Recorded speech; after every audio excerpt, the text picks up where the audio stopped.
Good morning to everyone. It is 7:52 a.m. here in Kuala Lumpur, Malaysia, and you are tuning in for a very special edition of Dongle Madness and the audible Dongle Madness, because I am skipping quite a lot of my backlog, okay, like all these IEMs here that you see inside the box. And you might have seen that I have unboxed quite a bit of stuff recently, but you want to know what? I have decided to make a special review for this one particular new dongle which I have been waiting, which could be a game changer, this ONIX Alpha XL1. So let's check it out. Very recently, Shanling announced a new dongle released into the market and under the name of ONIX. When I look at it, the photo of ONIX for the first time, I was surprised.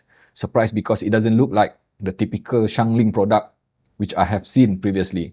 Okay, this thing comes in all black, very elegant looking, and the name itself, ONIX in capital. So apparently ONIX is a brand which is based in United Kingdom here, as you can see, which is based in Brighton. They have been around for quite a while, apparently, since 1979. You can read the history here on the website directly. And recently, in 2023, they have decided to partner with Shanling to release newer products from them because they are back into the game of audio gears. So that's why we have now here the very first dongle from ONIX, which is Alpha XL1. And before we do that, let's just have a look at the portfolio of this ONIX. As you can see here, right? Apparently, they already have another 3 products. And the most surprising thing is that just have a look at Miracle, their streamer, priced at $4,999. That is definitely high-end stuff, okay? And then there's another one there, which seems to be like a stack to me, which is Mystic XP1, priced at $1,499. And then even the cheapest one, which I think looks like a portable DAC amp, ONIX Overture, priced at $739. And then suddenly, this ONIX Alpha XL1 priced at $109. Yes, my eyes and your eyes are not deceiving us, okay? This thing is surprisingly very low price as compared to the rest of the ONIX product. So let's just find out what's exactly the deal with this ONIX XL1. Let's find out first where we can get this ONIX XL1 online. And I have been checking throughout the web. Okay, apparently it doesn't seem to be available directly through ONIX website. Okay, hold on. Geoff is kind of a bit getting busy here. Sorry about that. Okay, and it is available though through Shenzhen Audio, priced at $109. As I noted earlier, crazy cheap price for something that looks so very elegant, at which I'll go much into detail after this. And let's just have a look at the build and the construction itself. For $109, this is what you're gonna get inside the box. Let's just take a moment to appreciate the build quality of this ONIX XL1 Alpha. Okay, from the size perspective itself, it does look kind of a bit big, but let me just quickly compare with FIO KA17 here, which is widely popular. Okay, you would notice that KA17 is thicker, longer, okay, and I'm just gonna say that ONIX probably does look kind of a bit slightly wider.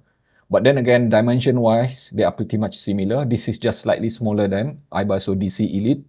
And if I were to compare it with this favorite of mine, which is EPZ TP50, okay, thickness, again, pretty much within the same region, okay, but it does look kind of a bit wider and slightly longer as well, okay.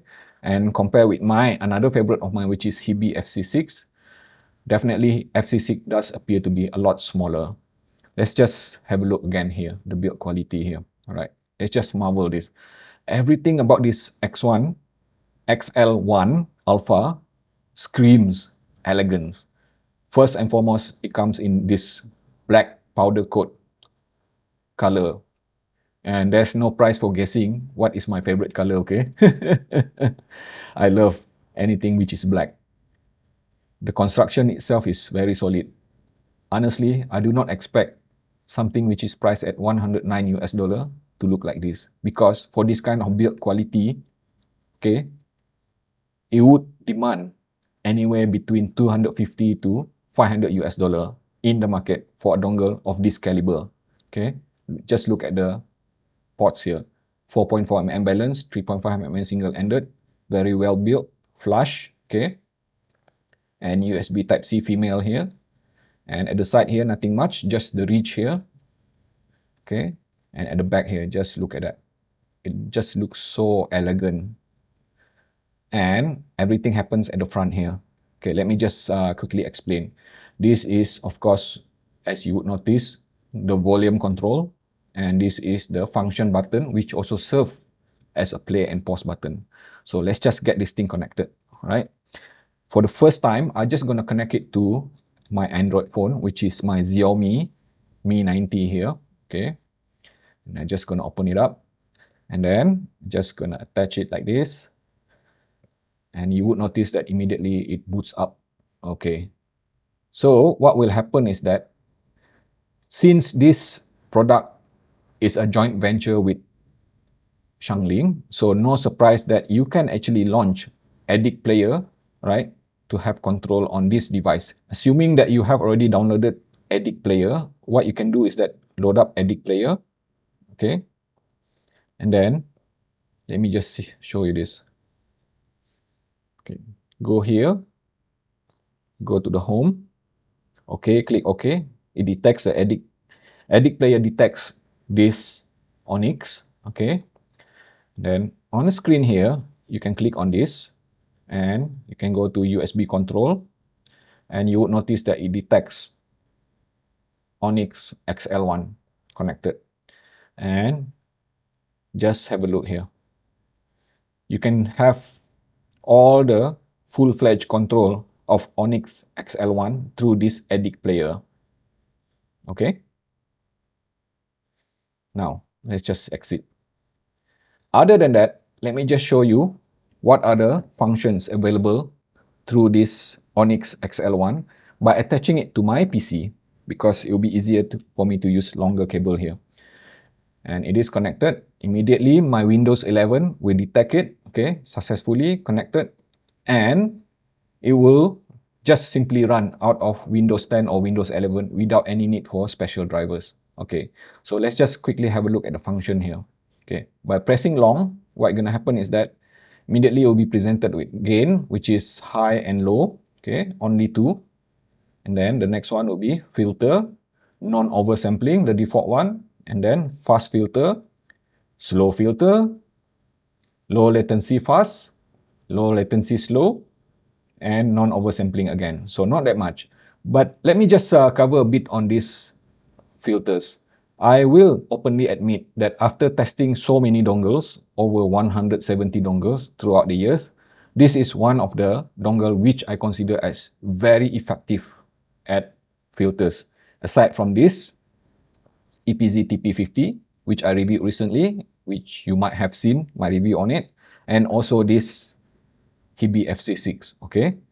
But not so much for FIO KA17. You can play filter with this FIO KA17, it does not impact the sound too much. So for example, okay, let me just go back to this filter thing, okay? When I use non-oversampling, it just simply means that no oversampling, NOS, okay, does not alter anything. It is played as bit perfect as it is, as much as possible. And when you select, okay, something which is like slow filter, which is my favorite slow filter, immediately I was able to hear audible differences in the way it presents the sound. It does not behave like an EQ, but what it does behave is that, you know, the temperament of the sound itself. For example, if I use something which is like this, Etimotic ER2XR, okay, or even this Hi-Fi-Man Sundara here, these are relatively known as kind of a bit on the brighter side. Okay, it is more suited to run on slow filter because what it does is that it introduces an element of smoothness to the dynamic transient itself. So you would notice that the decay state of it seems to be a bit more prolonged and a bit more smoother. Where else you use fast filter, okay, let me just go back to the screen. Where is it? Okay. Fast filter, if you use something like this, Sivga Nightingale, which is the warmest sounding IEM in my collection, okay?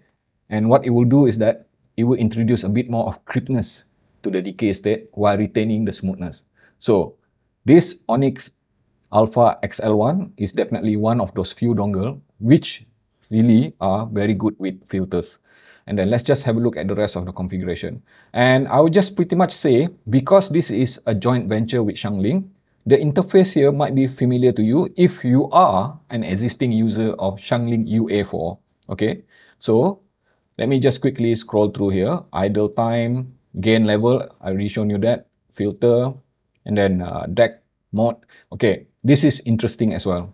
All right, if you choose the stock one, which is DAC volume, it means that all volume adjustment are done here like this. Okay, meaning that, okay, you can just set on the host, either on the PC or the Android device, to use as maximum volume, and everything will be controlled here. 100 step of volume. Super impressive volume management. And then if you set to another setting, which is this one, system volume, then this device then, if you do this, right, what will happen is that it will change the volume on the host. Okay, it will act as a remote controller. So very useful if you use it on a PC.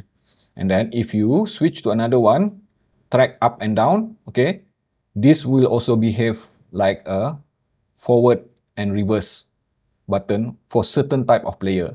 And I say certain type of player, it works in Edit player, it works in Hibi music app, but it may not necessarily work with Tidal native app.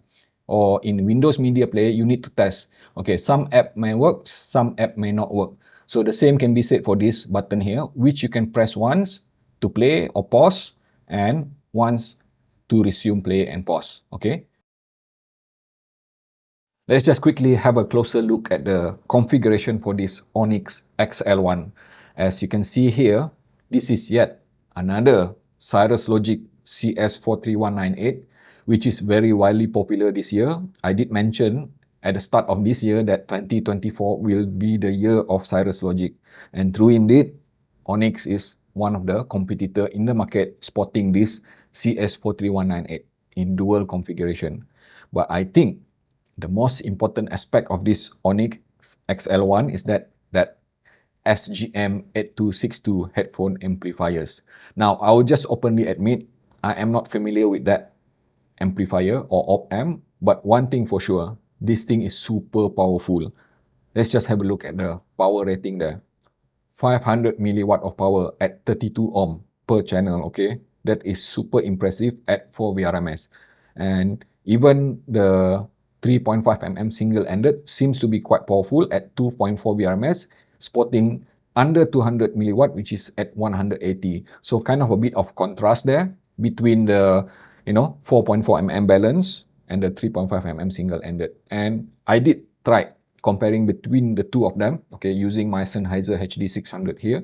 And I must say that if you are using this ONIX XL1, just make sure that you have every intent to run on this 4.4 mm balance, because the 3.5 mm single-ended is way less powerful than the actual potential of this ONIX X1, which I will talk a bit more later. Okay, and signal to noise ratio is also super impressive at 129 dB. Okay, so honestly, I don't know where to start, because the arrival of this ONIX XL1 Alpha is kind of a bit sudden, out of the blue, and suddenly we have, first, I did mention earlier, something which is so very well designed and elegant like this, and seemingly also so very powerful, priced at just $109 US. Correct, 109. I am repeating myself over and over again here, okay?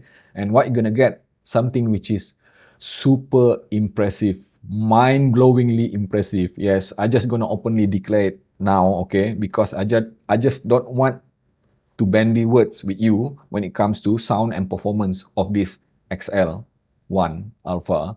Let me just go straight to the point.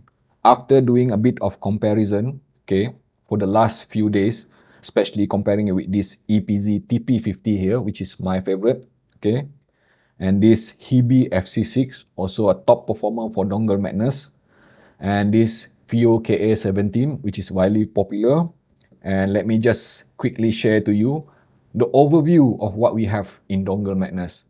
You have a link of this dongle madness rating listed in the description below. Have a look at it, digest it, and let's just take a moment, okay, to understand what's happening in front of me here. Okay, we have here something which is listed in green, which is the champion for 2023, HEBE FC6, this one, okay? And we also have the ones that's listed in yellow, which is Kain RU6, champion for 22-23, okay? And then the blue one being Centrance Deckpot HD. And the very first dongle madness champion, which is year 2021 of VDS B1. So let me just declare this. This could be the champion for 2024, okay? And why is it? Let me just go straight to the point. This thing is super analytical, analog, powerful, and just simply mind-blowingly impressive with everything, right? From the feature, the sound itself. Let's just talk about the power itself. It was already mentioned earlier, rated at 500 milliwatt of power at 32 ohm. So the majority of my time was spent using this Hi-Fi-Man Sundara here. Not an easy magnetic planar to drive, okay, if you're familiar with it. And also I use my Sennheiser HD600 here. And I also use my neutral reference here, which is ONIX AR 5000. And I can go on. I also have a few other headphones. But my point being is that especially when I use with this Hi-Fi-Man Sundara, the kind of output which I am hearing is the kind of performance which I am getting from desktop setup. Yes, you are hearing it right. So let me just try to get my notes here. Let me just share with you what the hell am I talking about. Okay, so ONIX Alpha 1, this one, okay, when run through this 4.4 mm balance, okay, for this Hi-Fi-Man Sundara, it needed only 54 out of 100 volume, okay, to run it to the proper listening loudness. And not just proper listening loudness, the kind of output which I am hearing is super dynamic, at the same time never aggressive. It is definitely flat, neutral. I do not hear any kind of coloration, be it in the upper frequency, mid-range, or the lower frequency. But the key thing is that, okay, while doing that, while being super transparent, uncolored, it does offer rich and deeply textured sound. The body of the sound itself, it does sound really full, okay? Which is something that I only expect from something like this HEBE FC6, Centrance Deckpot HD, or even this EPZ TP50. Most other analytical dongle in the market nowadays, which I have tested recently, tend to be quite analytical, tend to be quite, technical, but most of the time they lack timbre balance and, the richness to the sound itself, but not ONIX, okay? ONIX takes care of everything, anywhere from the dynamic transient to the timbre itself, to the sound itself, to the way it presents the staging, the technical aspect of it. Macro and micro detail is very tactile, even when heard using this Sundara here. Okay, to put it simple, the kind of, definition which I'm hearing, especially when it comes to the all three range of the frequency range, it is just very well bodied and defined to a point that I was even wondering, okay, is there even a need to do desktop DAC amp when we have something like this ONIX performing so very well for this Hi-Fi-Man Sundara or even this Sennheiser HD 600 here? It is simply mind-blowing. You have to try it for yourself. Ladies and gentlemen, let me just declare this. For the first time in a very long time, ONIX Alpha is the only dongle which I personally think, okay, based on Dongle Madness rating system, scores perfect 10 on 4 areas of sound, which is sound, dynamic, sound, tone and timbre, sound, richness, sound, technicalities. Yes, impossible, right? You might be asking. No, I am just being very objective here. I have spent countless hours comparing between these two, my favorite here. And I will try to describe to you what are the differences, especially with this FC6, which has been holding the crown since last year. Okay, this is how it goes. Okay, based on the comparison which I have done so far, let's start with this FC6. FC6, I will admit, will remain the one with the most analog sound representation. But when it comes to the way it presents the dynamic transient, this ONIX was on par, okay, one-to-one with this. Meaning that it is equally analytical as it is smooth and never edgy or never offensive. But the good thing is that this is an R2R and this is a Delta Sigma Cirrus logic. So you can expect this R2R to be a bit more frontal with the presentation, especially the mid-range. So it would appear that this FC6 kind of a bit, close in, right? A bit more intimate. But if you want truly something which is flatter, all right, in a way or manner of saying a bit more transparent with the experience of the staging itself, then ONIX has it, okay? It is also wider and more open sounding as compared to this Hebe FC6, all right? Now, let's just compare it quickly with this FIO KA17. You might have seen my review on this one. This is super impressive dongle, but you may not see me using this KA17 that much because there are certain things which I think ONIX does it better. Technically, without doubt, this KA17 is the most dynamic, detailed, resolving, and analytical dongle you can find in the market right now. But the tuning for this KA17 is geared, to me, at least from my perspective, is a bit more on technical rather than musical. It is also a lot more colored if I were to compare with the other dongle which I have here in my hand. And of course, there are a lot more other dongle which I can, compare, but I'm just trying to focus with this. So what I'm trying to say is that comparing between these two, I can clearly hear that the two of them are behaving similarly when it comes to dynamic presentation, transient handling, speed, agility, resolution, imaging, everything. But the key differences is that this is definitely more analog sounding and more open sounding, whereas this KA17 is perhaps a bit more suitable for something which is a bit more holographic. So the key strength of this KA17 being very extremely dynamic, analytical, and holographic. This, on the other hand, a bit more airy, open, and wide sounding. Okay, and compared with my recent favorite here, which is EPZ TP50. Now, the most evident changes which I am hearing as my note here, let me just read for you, okay? ONIX XL1 offer better macro and micro detail. Yes, I will openly admit. In fact, if I were to compare the macro and micro detail handling presentation on this ONIX is even comparable to KA17 or superior slightly than KA17 and pretty much on par or even a bit more pronounced than FC6, okay? And definitely better than EPZ TP50. And this is me being objective, okay? As heard using this Hi-Fi Sundara here. And it also offers a bit more of power. For example, the volume needed for this ONIX is at around 54 out of 100 to drive this Hi-Fi Sundara, okay? But on this EPZ TP50, I need a bit more of volume. I need to crank it at least 2 steps higher.